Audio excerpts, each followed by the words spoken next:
Good morning, good afternoon, good evening, wherever you are in the world. On the show today, it is the big one, the first race preview of the year. MotoGP is back, ladies and gentlemen, and it is headed to Portimao for round one. Keith's going to take us through his first insider's guide of the year. We're also taking a look at how Moto2 and Moto3 stacks up this season. Lots of your questions to answer. And crucially, we'll be making our big predictions for the year. And we want to get you involved as well. So if you do, play along at home, and you can send in your predictions to the email podcast@crash.net. We'd love to hear them, as well as any questions you have. You can send us a voice note to that very same email on your phone. Keep it to 30 seconds. The email address is podcast@crash.net. My name is Harry Benjamin. Joining me as ever is Crash MotoGP editor Pete McLaren and former Grand Prix rider and British champion Keith Hewen. And Keith, we're finally here. The first weekend of the year. It feels like it's been quite a long off season, to be honest, but Portimao, round one,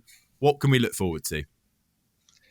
I think we can look forward to being at Portimao as opposed to Qatar, which is quite amusing on some of the socials. You know, some of the guys that sort of do the countdown as we go. There was one guy particularly on Twitter that kept on saying only 7 days to Qatar until somebody kind of kindly reminded him of where we're actually going to. So Portugal is a great place to go to anyway. It's a great racetrack. It's uphill, down dale. It's completely different to Qatar, obviously. It's going to be in the daylight as well, which will be quite nice from that point of view. The weather there should be reasonable, although it can be a bit changeable and a bit windy where we are.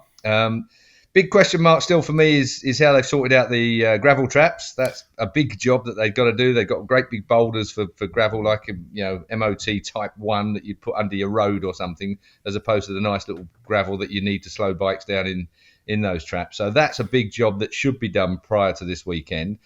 Although, having said that, we've had Moto3, Moto2 testing. Haven't heard anything out of the track regarding any of that. Very negative during the MotoGP test. Regarding the gravel trap. So hopefully they will have got it sorted by the time we get there.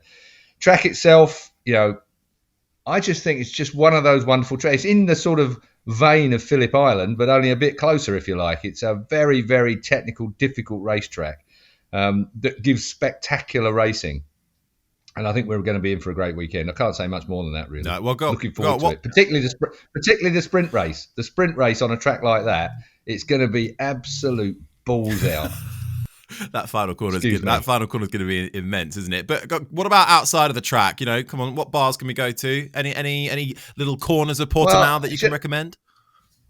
Well, no, because Portimao is one of those places where it's developing.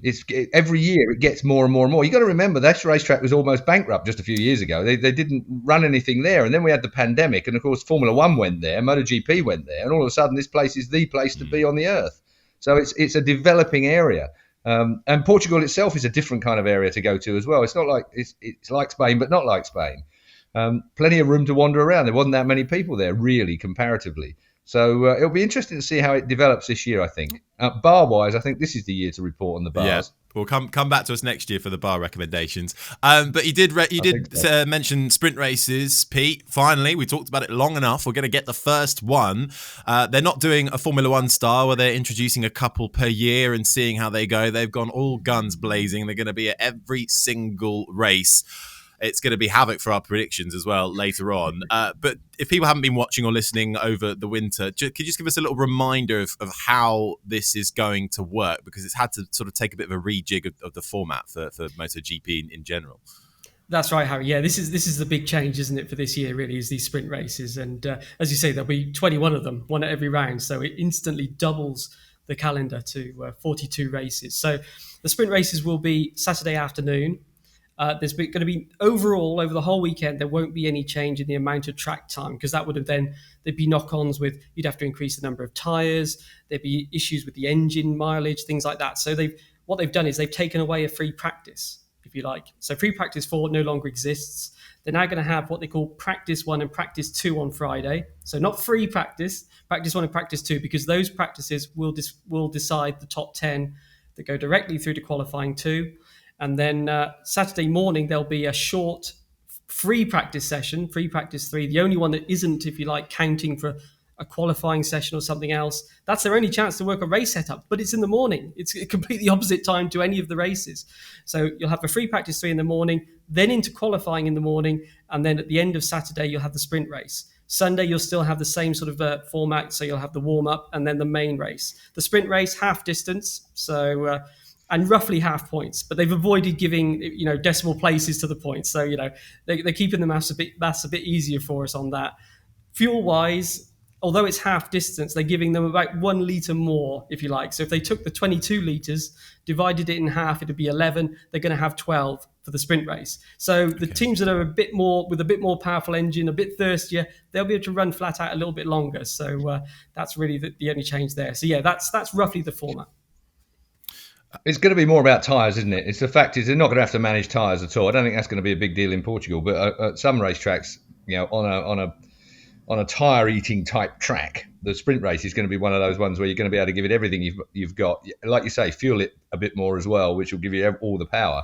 So that's where it's going to be interesting for a sprint.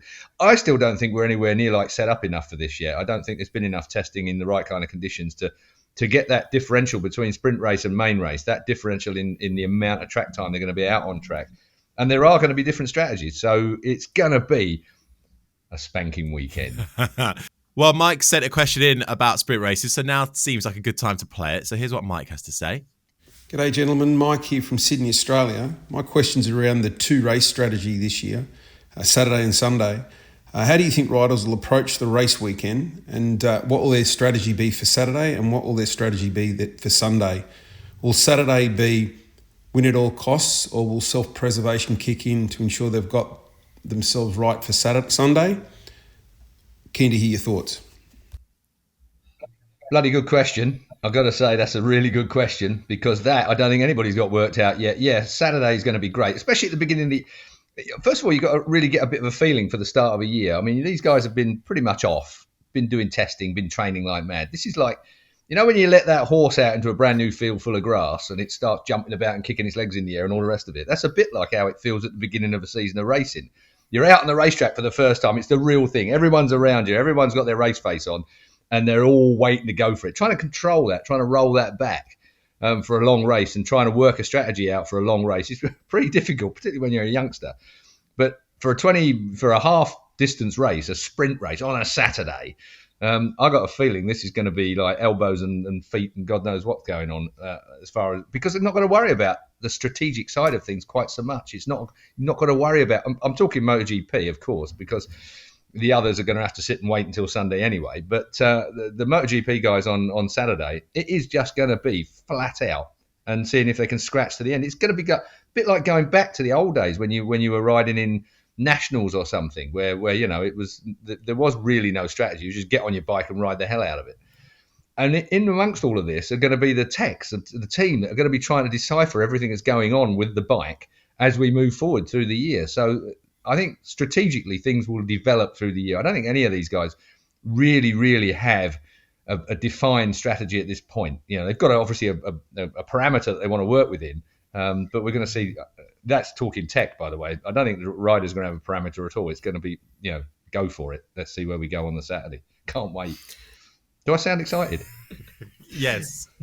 The riders have basically said what you've said there, Keith, because obviously we've been asking them all winter, how are you preparing for the sprint races, et cetera, et cetera. And they're saying, look, we're trying to plan, we're trying to, train so that we're a bit more, get up to speed quicker straight away. But to be honest, we don't know until we do the races. You don't know. You don't know what's going to happen until they've got 2 or 3 of these sprint races in the books. Then they can start to understand more about, okay, this is what you need to succeed in them, and this is what you don't. And we're into the unknown right now, aren't we? And then we're going to see if we've got short race bikes. Which bikes are going to work better in a short race? Which bikes we're going to see a little bit more of a performance out of in a short race? Are there going to be some that do that? Is the Honda going to be on its metal when we get to the first sprint race? Is it going to be a situation that's going to suit some bikes better than others, I suppose, is the short phrase that I've got to say. Good question, though, from Sydney. It is, and also the rider approach, to go back to that. If you're a rider and look, I haven't got a chance in this long race. I can't get the tyres to last, but I can ride the hell out of it in the sprint race. Whereas if you're looking good for the long distance, you might be a bit conservative in the sprint race. Go, I don't want to get into too much trouble here because I'm looking really good for the Sunday race. So you've got these different approaches, haven't you? Where some guys might think the sprint race is my best chance, maybe only chance of being at the front this weekend. I'm just going to go for it. And then you've got the favourites, if you like, who will say, look, stay out of trouble. Keith mentioned previously consistency this year with so many races. If they're thinking championship, it'll be stay out of trouble, get some decent points, race again on Sunday. So you've got two completely opposite approaches potentially. And the sprint race really adds that dynamic. 42 races during the year. You can't afford to drop a sprint race. There's too many of them. There's too much. As you've already mentioned in the build-up, Harry, in Formula One, you get the occasional sprint race. This is a full season of sprint races. We have got 21 sprint races. They are going to make the difference to the overall championship by the end of the year. And crucially, though, if you win it, it's not classified as a Grand Prix win, is it? That is very crucial to remember that. Remember that, everybody. But if you win it, I wonder how much they'll be celebrating. I wonder if do you reckon? Have they said what they'll get if they win? Are they going to do like a full on? Well, you're still going to be a Grand Prix world champion at the end of the year. The points at the end of the year are the ones that tally to be a Grand Prix world champion, a manufacturer's champion, as far as I'm aware, anyway. Unless they've done not noticed. So at the end of the day, it might not be a Grand Prix, but you're still winning a Grand Prix series by using it. No, I know, but just in Formula One, if they win, that's obviously slightly different. That's obviously then pole position for the main Grand Prix. But they do the little weird sort of podium, and they give them all like a wreath and a medal rather than like the full. There is going to be a podium treatment. Ceremony. Yeah, there is a different kind of podium ceremony. Yeah. Well, that'll be one. I still want to work out how they've done their bonuses. Yeah, that's the bit that I want to work out. Their contracts will have been pre-sprint racing. I want to know whether they were per race, per Grand Prix, which per point. Isn't, so therefore bonuses won't be paid in that situation. I want to know what's going on behind the scenes. The first time I hit the track, I'm going to the managers, not the riders. We need a manager to give us all of that info. No, of course they won't. Do a bit of sweet talking, Keith. Go on. Buy them a beer. Either way, I think we're very excited to see the sprint race action and how that's going to affect the whole weekend in general. We haven't talked really much over the winter about Moto2 and Moto3, partly because there's so many riders in there and they've been a bit quiet. They have just done, I think they're finishing up some testing the weekend before the Grand Prix in Portimao. But let's start with Moto3, shall we? Keith, has anybody caught your eye there? Obviously, Izan Guevara claimed the title last year. He moves up, but Ayumu Suzaki stays on as the highest returning rider. We've got a couple of Brits in there as well. Scott Ogden, Joshua Watley too. Well, you've just said Scott Ogden. I think Scott Ogden had a brilliant year last year. I mean, Michael Laverty's Vision Track team, it was a newcomer to the. I think if you'd have given Laverty those kind of performances, even Josh Watley had a good year as well. Josh Watley, a little bit down, and people get on his case, and he's got that to work through. Of course, it's always very difficult. But we're talking about Grand Prix here, and dumped in the deep end, brand new team, brand new everything, and they performed, well better than I thought they were going to. But Scott Ogden was a cut above. I think Scott Ogden I've got him for some definite maybe podiums this year. He looked good on occasion last year. If he's carried that forward, if he's made that step. And Honda looked good this year as well. It's funny, every year you get a little bit of a, 1 year KTM seemed to have a little bit over the top. Then Honda seemed to do it. And then KTM, they raised their game, the manufacturer. And I think Honda might be the bike as well this year. So it's going to be an interesting year from that point of view. That's been my biggest, is that Honda seem to have made a bit of a step with their bikes. And it's whether any of those riders that are on Hondas can make that work for them. Jaume Masia. Masia is another one that's well capable. Is he going to be the man this year? I've been looking down the list and I've been changing my mind every time I bloody look at it. It's so hard, isn't it, though, Pete? Because you add in, you've got people like, I said, Suzaki, you've got Munoz back, Onshu, Tatsuki Suzuki, so many names. There's only 6 pure rookies that are on the grid for 2023 in Moto3. Yeah, as you say, the top 3 are moving up, aren't they? So there's a lot of opportunities for people to move into that void. And Sasaki, I think, is the top guy who's staying, isn't he? So I guess on paper, you'd say he's the man to beat. As you say, testing underway in Portimao at the moment. I think day 1 was Masia was fastest. Day 2 was Diego Moreira, who was sort of impressed us last year. And so he's carrying that momentum on. And Scott Ogden has been up there also on day 2. I think he was sort of 5th overall. So yeah, it's as ever with the junior class, it's really hard to predict because when people hit their form, they can get some momentum going, and they can be hard to catch. So a lot of big names in there to watch, a lot of proven winners. I mean, John McPhee's left, won a race last year. Andrea Mino hasn't got a seat this year. He won the first race of last year. So we have lost a couple of winners, as well as the guys that are moving up to Moto2. So, there's going to be a lot of new names or new riders making a name for themselves this year, I think.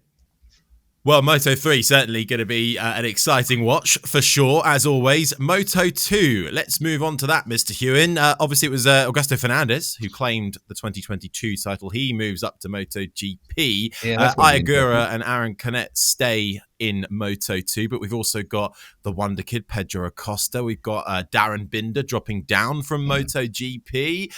All lots of talent to look at. Yeah, lots of talent and good. Is it going to be Jake Dixon? Is he finally going to crack that nut from a British perspective as well? I mean, it's going to be, again, a very interesting.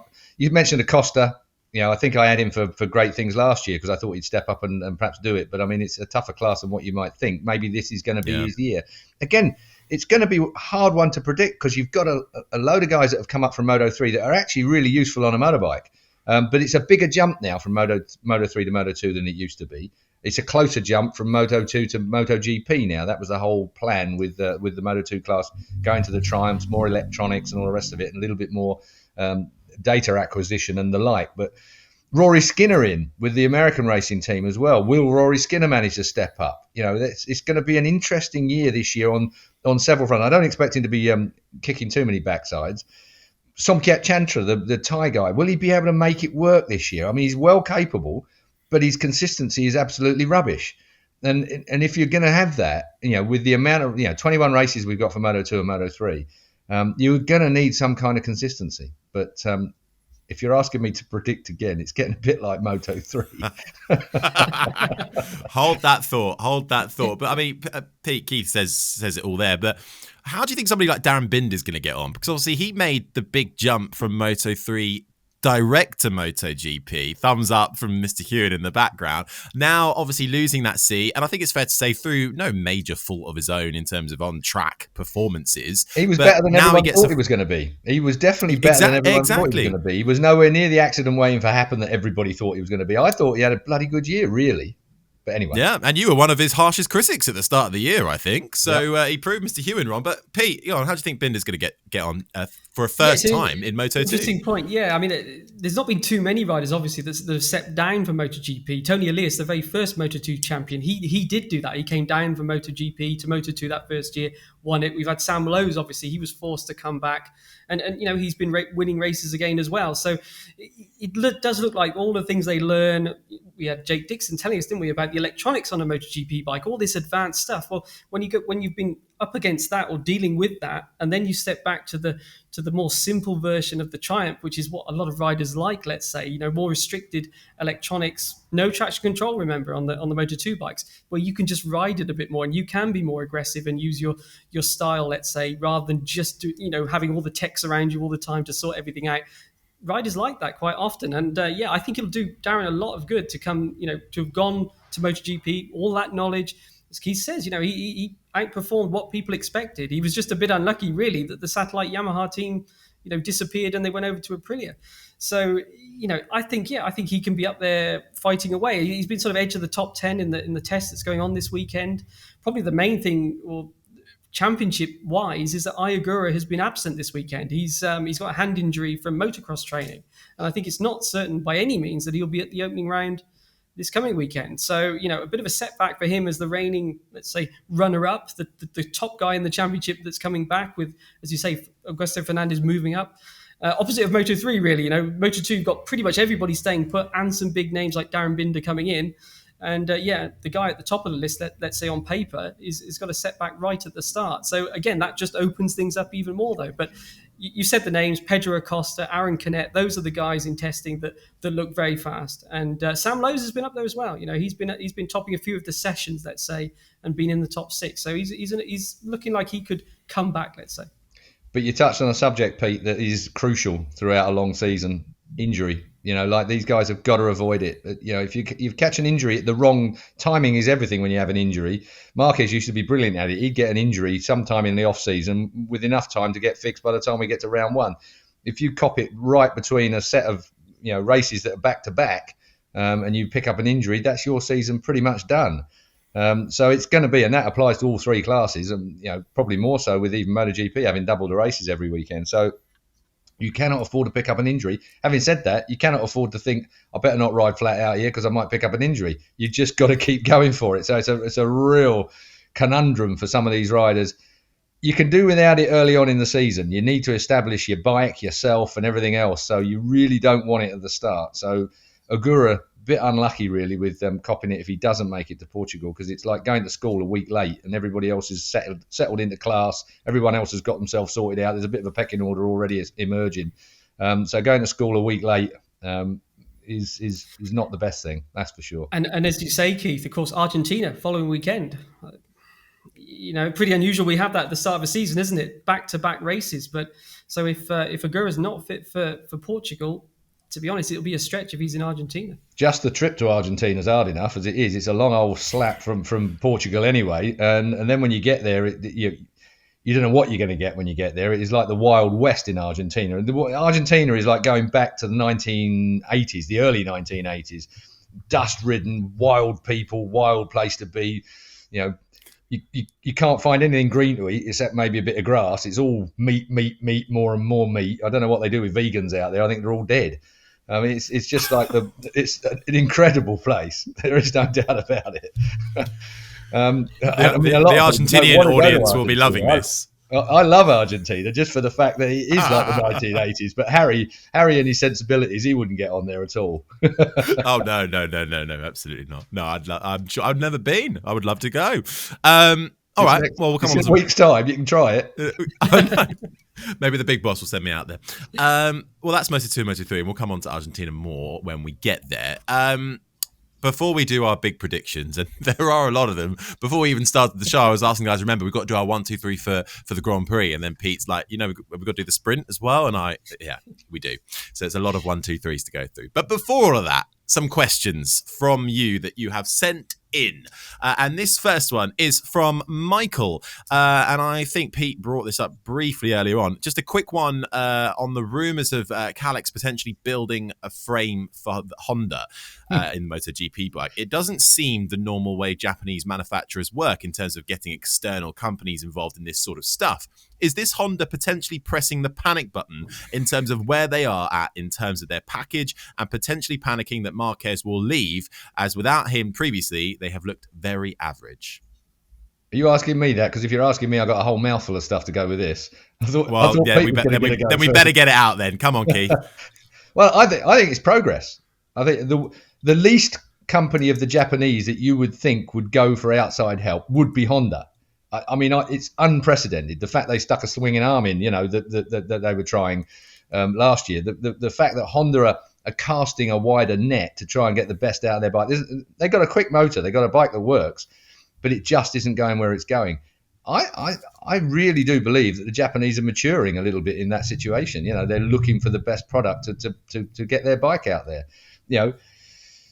Look at Moto2. It's a Triumph engine, but it's a KTM or it's a whatever it is. It's badging. Badging nowadays is seemingly more important than actual engineering. Sometimes you've got stuff that's called something when it actually belongs to something else. So maybe Honda have started a bit of if it does happen.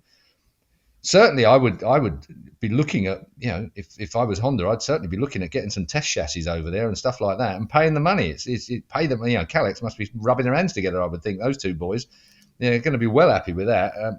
And if they manage to get their name over the door at Honda, that is a massive deal. As I said, unprecedented.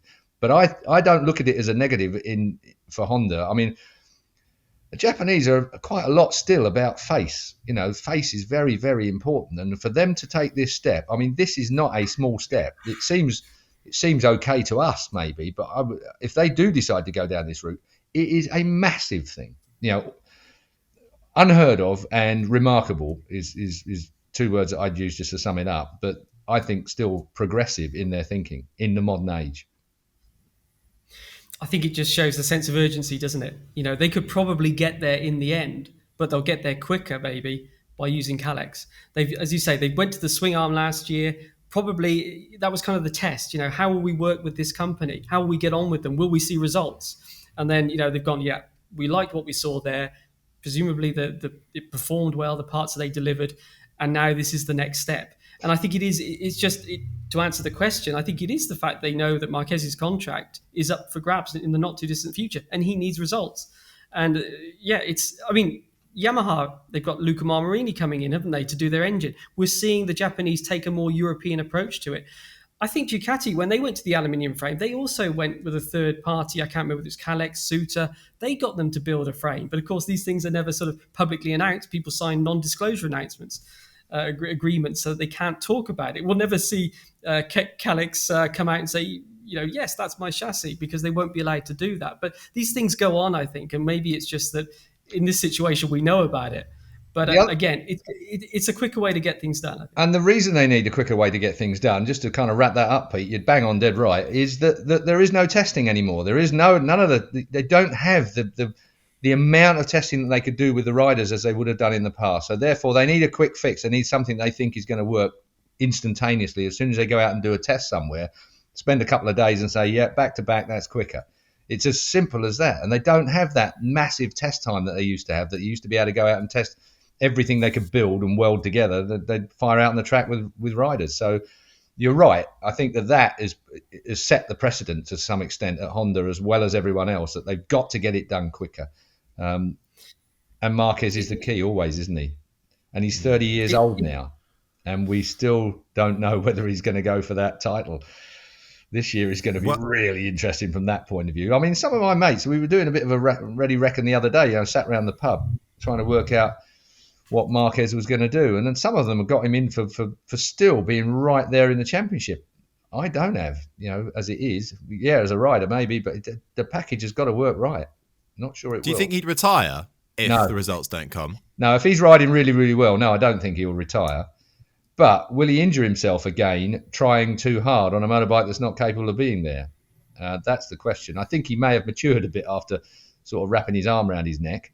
I think he might not go for that extra millimetre if the bike isn't capable of that extra millimetre, which he would have gone for in the past. We'll see. And Portimao is a good place to see how he's going to go. Dogfight. You're not going to get anybody better than Marquez in a dogfight, that's for sure. He is going to be the man up the inside. And Kalex, of course, continuing to dominate Moto2, we should say. I think there's one Bosco Oscuro chassis in the top 15 or something in the testing at the moment. So, you don't dominate to that level unless you've really got a handle on what a racing chassis needs. I kind of find that a shame, that they dominate that, Pete. I mean, I think that with, in the old days with Moto3, you could either have a KTM or you could have a Honda, and it was split down the middle. And if you've run out of KTMs, then you'd have to run a Honda, if that's the allocation had gone that way. It was almost draw straws for whatever you were going to get to start your season with. And I kind of find a little bit like that in Moto2. It's sort of lacking development purely and simply because you can't have a couple of Bosco Oscuros versus all the other Kalexes. And Kalex is a chassis that all the data, when you've got all that data and all that information coming back from all those teams, yes, it started off as a great chassis. That's why everybody wanted it. And it was generally, over the course of a season, it would win the majority of races. And I think when we used to have the Harris and like you say, the Speed Up, which is Bosco Oscuro now, and there were lots of different chassis that you could have. And most of them have won, but inconsistently compared with the Kalex, which is why I would have said that, maybe they're ought to be able to split that down the middle and say, well, 50% can be Kalexes and 50% can be, and it gives development in another area, in another direction, rather than giving someone a bit of a stranglehold on it. But then I suppose you could argue they've all got Triumph engines in, and maybe you should allow some other engines in there. So you could expand that argument for as far as you want to expand it to. So I'll just shut up.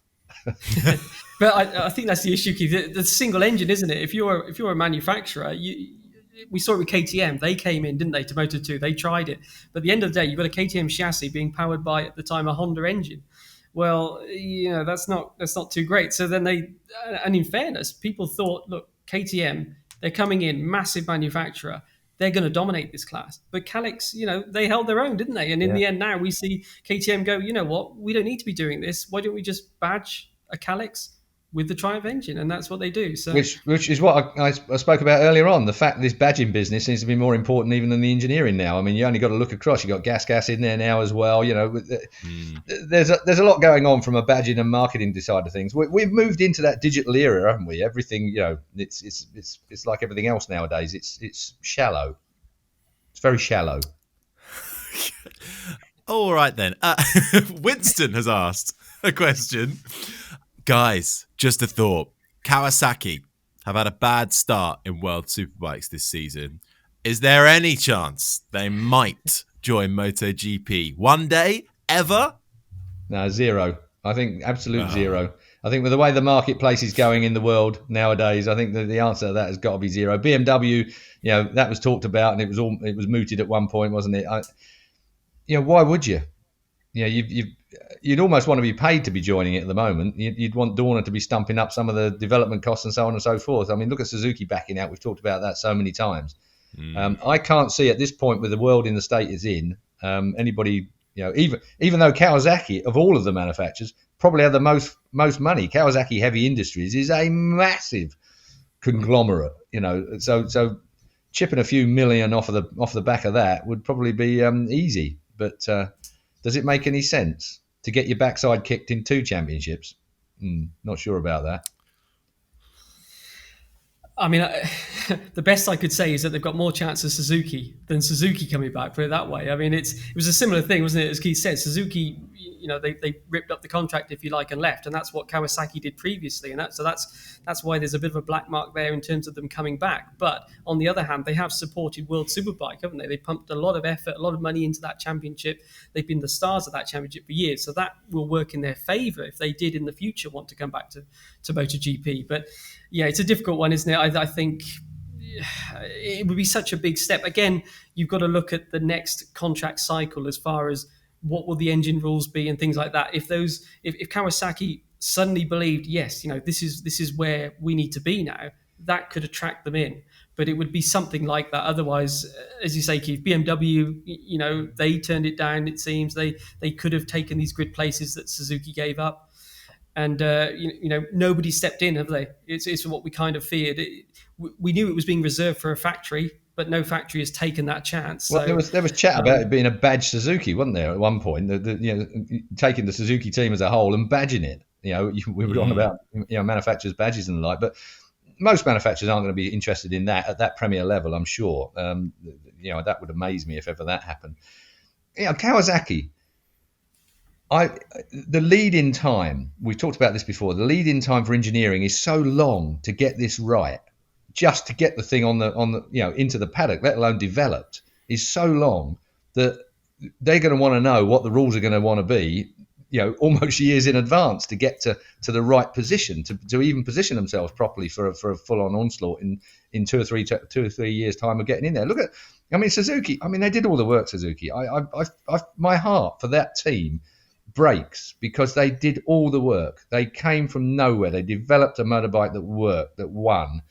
And right from the beginning, I remember the first time we saw it at the end of a year in Valencia, where it had a run out there and the motors went pop. They were quite fast, but they just weren't quite as reliable at that point. And everybody was going, oh dear. Then they came back the next year and worked a bit harder. And then they got to a position where they were winning races. And you just think, wow, what an effort. You know, okay, they've got history, but that means nothing in development of motorbike race or any other motorsport for that matter. You know, it's a case of you've still got to come up with something brand spanking new to make it work to be better than your competitors. And you've got the manufacturers that have got to agree with the rules as well. That's the next thing. If Kawasaki were to come on, would they get an immediate place on the manufacturer's speaking platform? Because they would want the rules to suit them a little bit as well.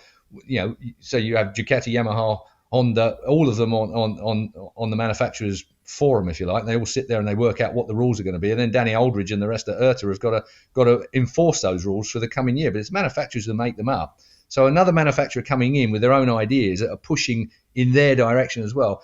Politically, it's quite a big deal too. So I just can't see it. I can't see anything changing at the moment. I think we're going to be moving forward with what we've got, and maybe we'll get more badging as the years roll on. You know, Ducati must be sensitive to the fact at the moment that they appear to have too much of an advantage because everything is Ducati. It's 8 bikes of Ducati. Now, will they decide to badge it slightly differently? What will they absorb over the next year or two? There'll be plans ahead, I'm sure of it. It would also be a tough one for World Superbike, wouldn't it? Because as you say, Keith, the chances of running a top team in both championships, okay, Ducati do it, but resource-wise, creating a MotoGP team from scratch and still putting all that effort into a World Superbike, that's a big one. So what tends to happen, or we saw previously, is they move from World Superbike to MotoGP. So then you end up hurting World Superbike, which of course Dorna owns as well. So, I mean, it's not in their interest to do down World Superbike at all, which is having a great, well, the last few years really have been great for World Superbike. Well, having said that, you can't have 2 top championships. There isn't enough room in it. We've talked about it before. When fans go, with the amount of spending money that people have at the moment in families generally, it's bloody expensive to go to a race meet, and it's bloody expensive to hold the subscription on television. Well, I don't want to go there again because I think we've done all that to death. But the point is, do you go to the World Superbikes in your country, or do you go to a MotoGP? I think you go to a MotoGP personally, even though World Superbikes is giving you really good value for money at the moment and great racing. But again, you've got Ducati that are ruling the roost, and everyone says that Alvaro Bautista has an advantage over everyone else because he's on a rocket ship. Well, yeah, he does at the minute, but how do you adjust that? They fired Scott Smart. He's got the push, so the technical director for World Superbikes has got kicked out. He was a very clever fella, even though he wasn't all that popular in some areas. I rate Scott really highly, and I think it was a bad thing to get shot of him, but there you go. That's just my opinion.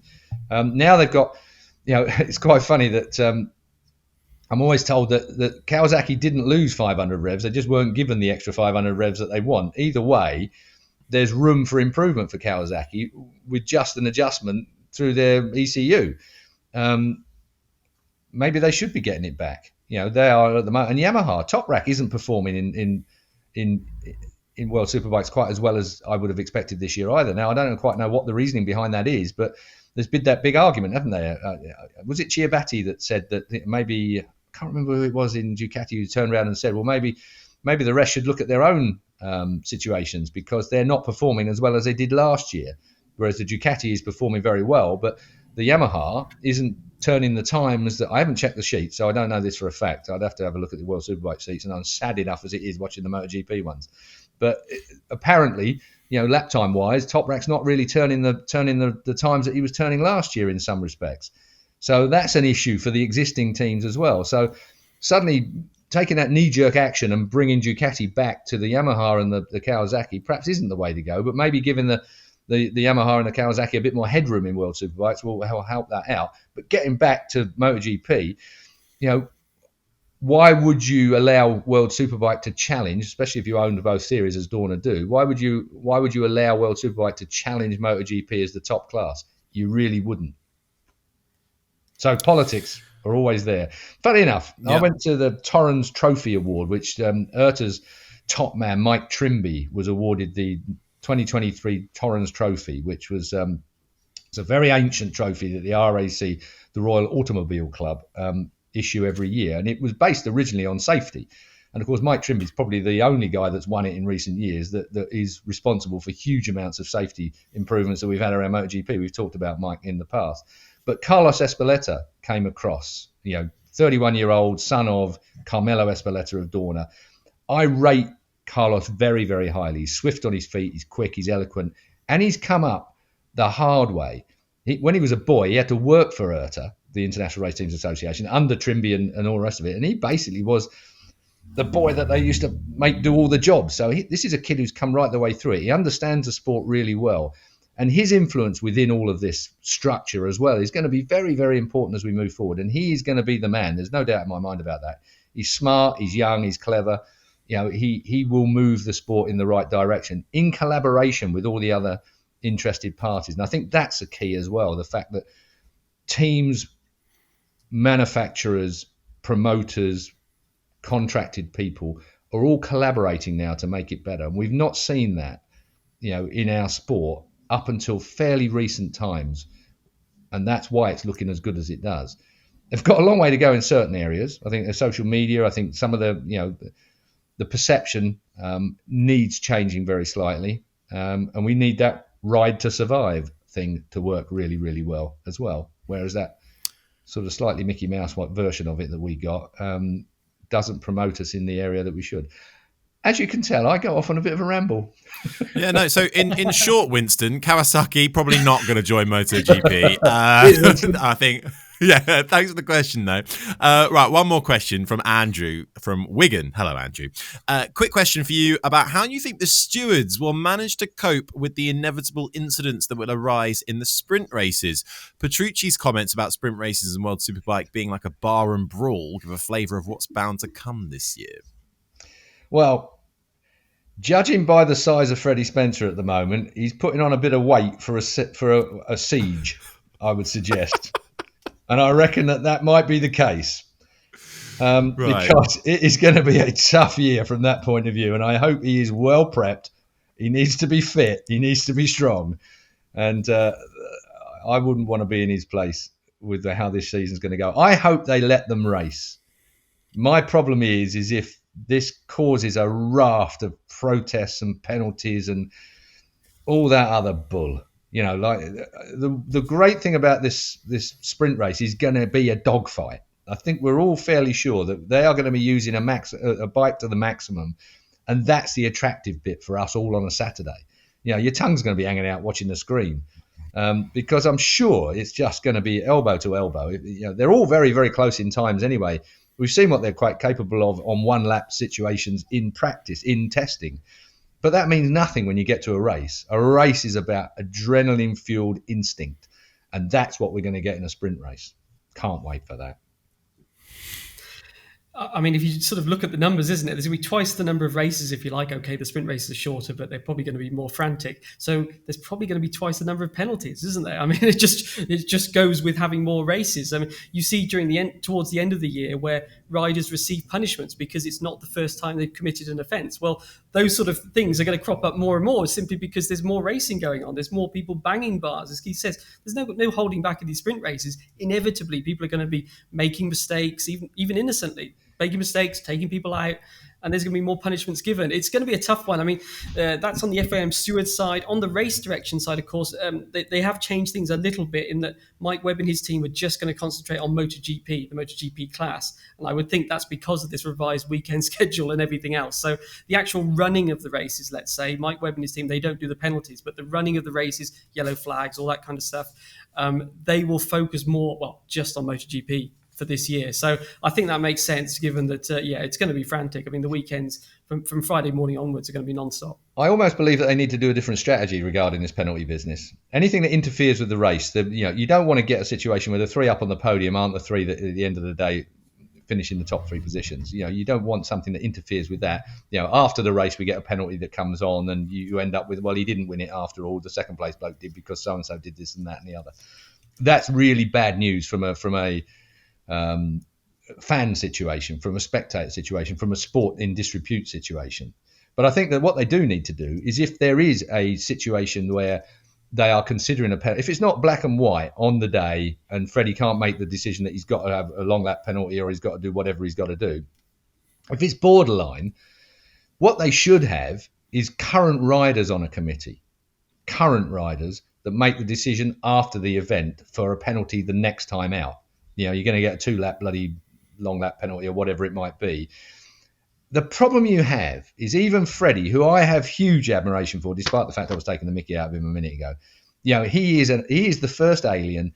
He knows how to ride a motorbike. The actual basis of racing a motorbike hasn't really changed that much. The style has, and the way that you have to manage a bike nowadays has changed hugely. And that's the reason why I say that perhaps in some instances, Freddie's a bit out of date.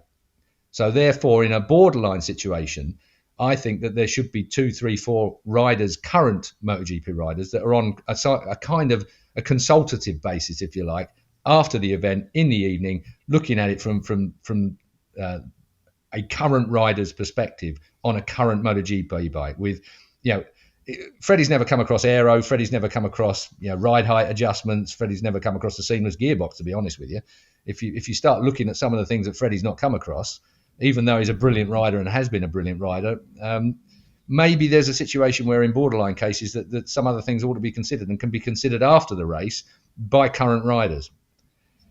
I don't know whether that's just going to give it a bigger muddle or not. Maybe a few people at home can get involved in that, because I generally hate committees. I think committees are always a pain in the neck. They take too long. It's something that we especially don't if have. you're on them. Mate, I'd be the most draconian rule person you'd ever come across. It would be so black and white because, I always think a dictator in these situations is better than a committee. But of course, what you run into then is sometimes a dictator isn't backed up by the people around him. Look at the crap that Freddie Spencer has had over the last year or so. People getting on his case. But my argument has always been that Freddie Spencer is the nominated by Dorna, by IRTA, as the man who makes that decision, with the other two guys that are with him who never get any shit because they're basically non-entities that we don't really know too much about. It's Freddie that always gets all the poo dolloped on him.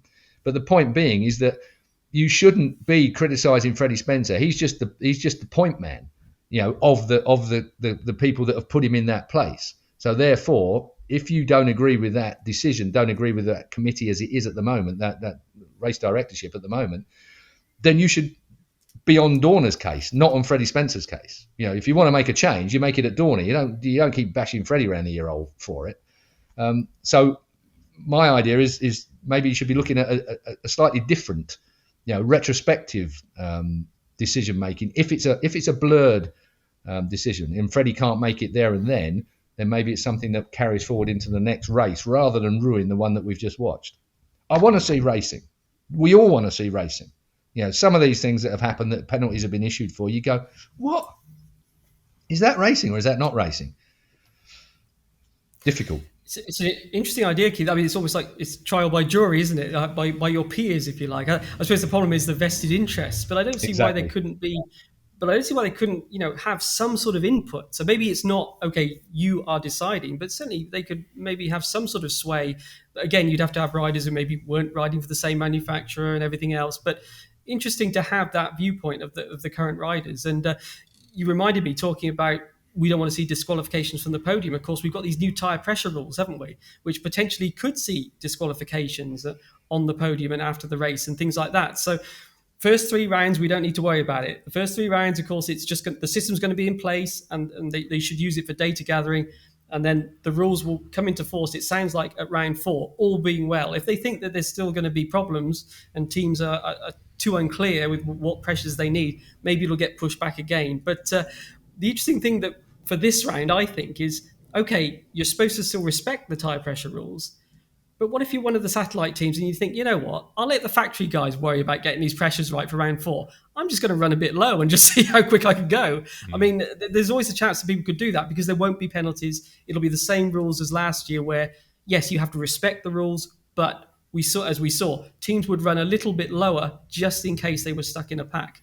And I think there could be a bit of a divide in these opening rounds of some teams continuing to do that and others going, no, we need to get the data for the rest of the season. So we're going to run a bit higher to be absolutely sure that we're over the minimum pressure. I think you're bang on right, Pete. I think you've hit a nail on the head there with that one anyway. The fact of the matter is that it's like the cart leading the horse. Like the riders are kicking off that if we start off with the right pressures, then in a pack, they'll grow too high and we're likely to crash.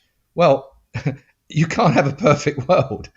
There's a minimum safety pressure that's made there by Michelin, by Dunlop, by whoever it might be. There is a minimum pressure that Dunlop or Michelin, in the case of MotoGP, feel safe with. Now, that's a safety issue. You can't mess with that, really. That's what the manufacturer of the tyre says is a minimum.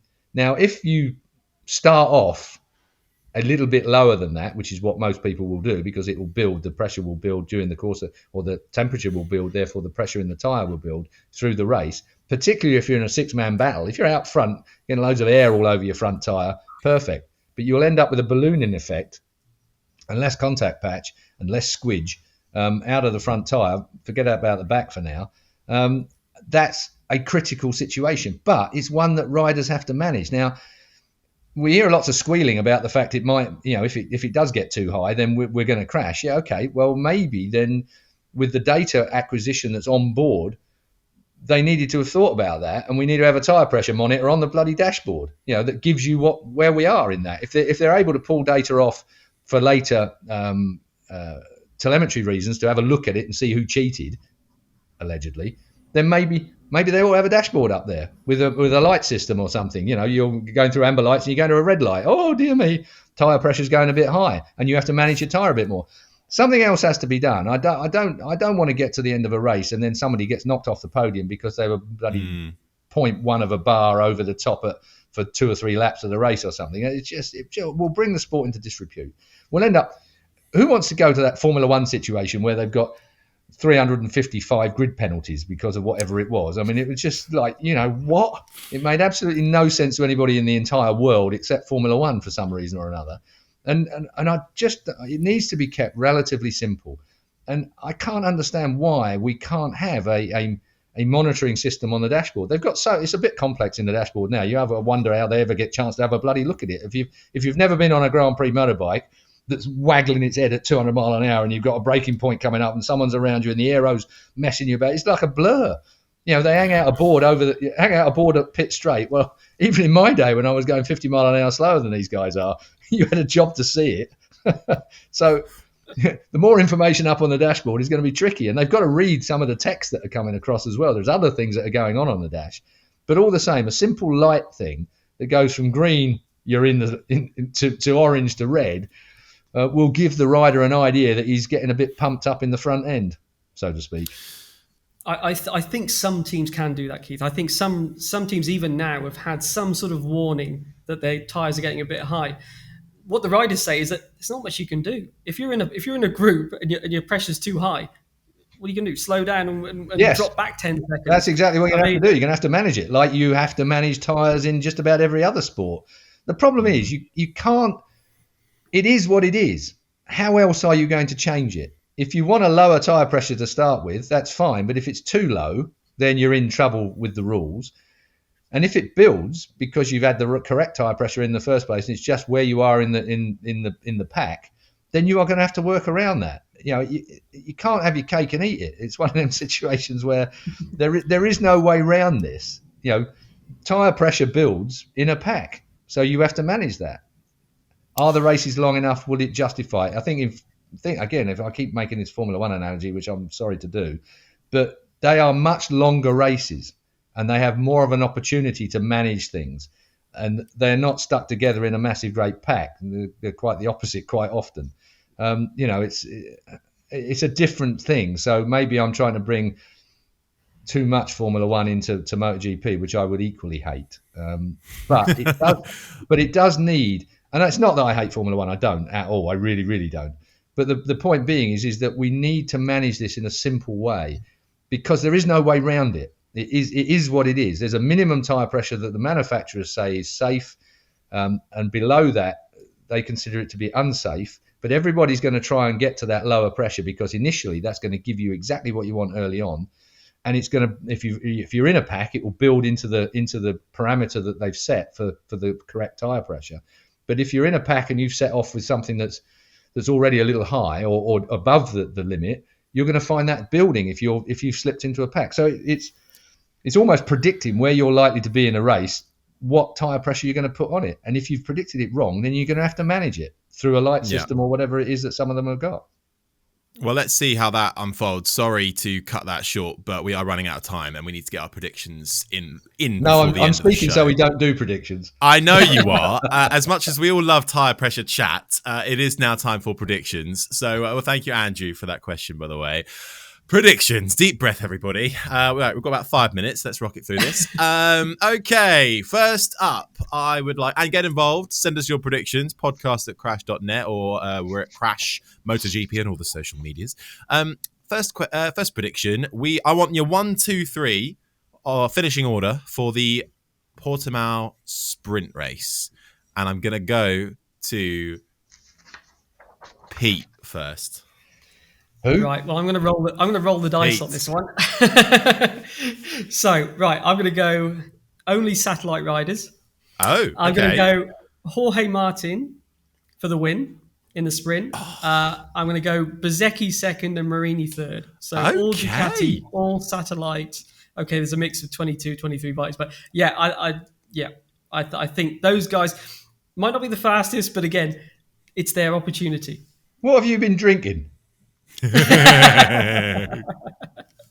Come on, Keith, then. What are you going for? Oh, bloody hell. Or do you need more time? Zarco. I just fancy a bit of Oliveira for a bloody third place. Okay. I just feel like a bit of Oliveira. It's his home Grand Prix. He loves it there. He goes good. Rah, rah, rah, rah. So there you go. Okay. And I'm going for, I also fancy a Jorge Martin. I think he'll be very good in the sprints this year. So I think he's going to get P1. I'm going to go Bastianini second and Zarco third for my podium. So you've got a bit left field with the Oliveira, but we'll see if that one comes to fruition. GP, the main one. Right, Keith, let's go with you. Boring. I know. I don't want to be boring, but I'm going to have to be boring. It's got to be. It's still got to be Bagnaia. I don't think there's going to be a lot of difference between the sprint and the big race at this point. I really don't. Okay. Let me have a bit of. I think I might bring Quartararo into a play there as well. But then again, I feel I'm going to talk myself out of it. I know I am. Bagnaia again. Bagnaia again. Yeah. Alex Marquez.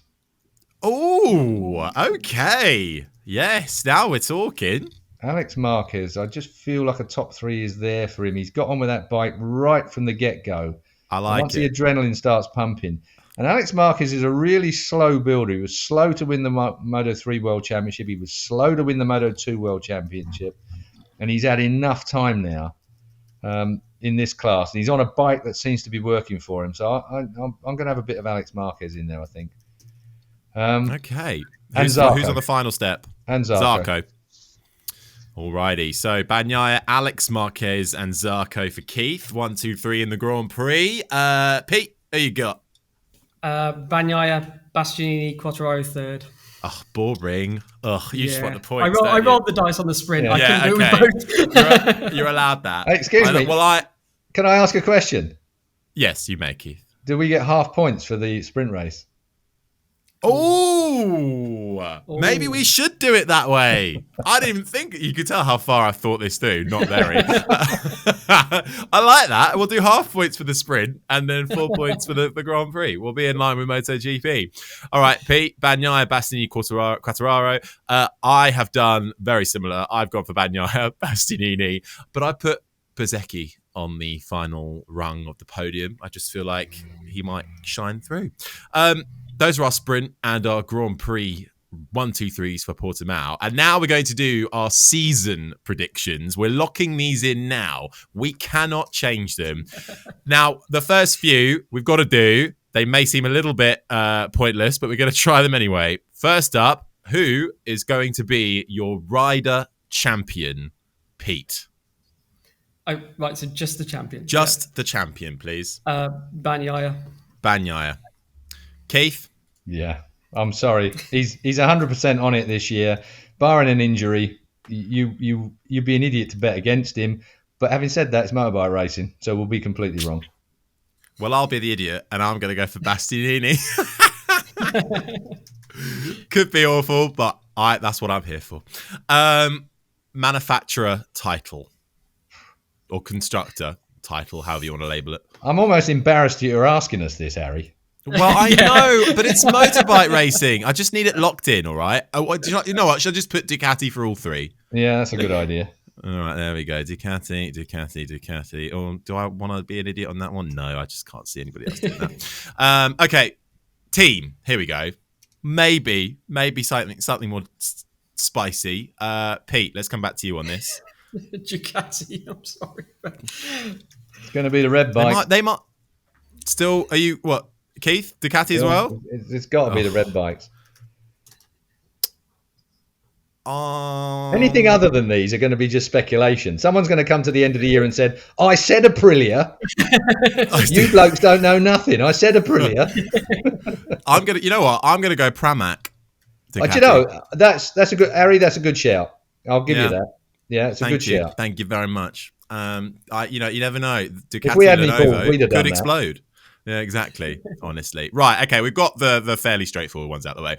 Biggest flop. Who's going to be the biggest flop this season, or what's going to be the biggest flop or disappointment? KTM. How do we want to label it? Keith, KTM, straight out of the bag. Okay. Not been impressed with them over pre-season. They're going to have to do something exceptionally special. And I tell you what, if they do, well, what can I say? Yeah. Nothing I say is going to make it any better for them if they've actually pulled it out the bag. But really, at the moment, they just seem to be having a proper struggle with it again. Yeah, I have to agree. Pete?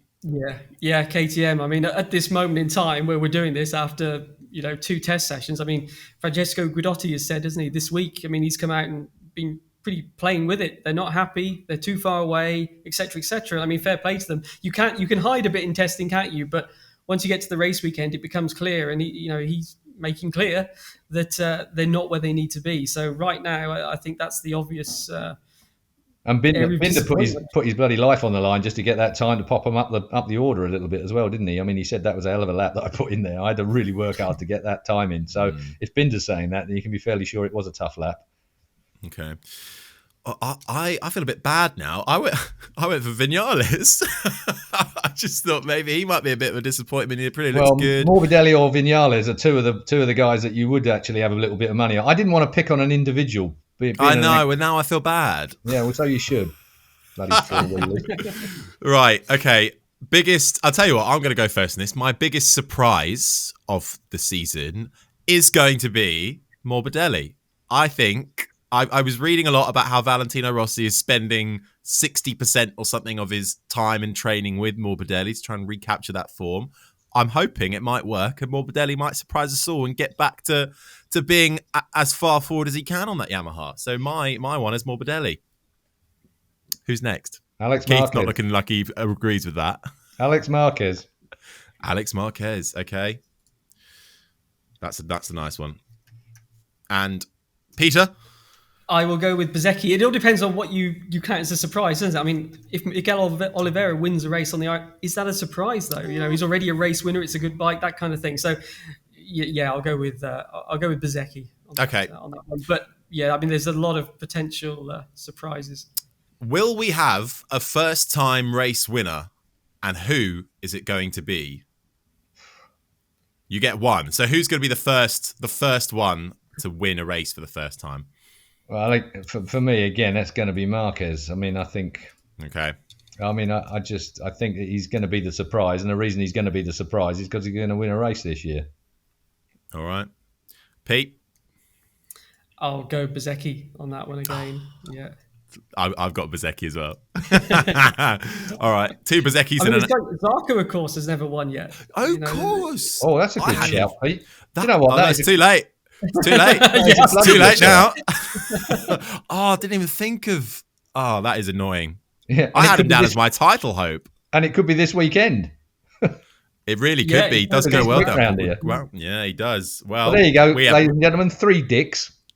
Yeah, we'll get everyone will be locking in Zarco for that one. Okay, we have one rookie in the field this year in the form of Moto2 champion, Augusto Fernandez.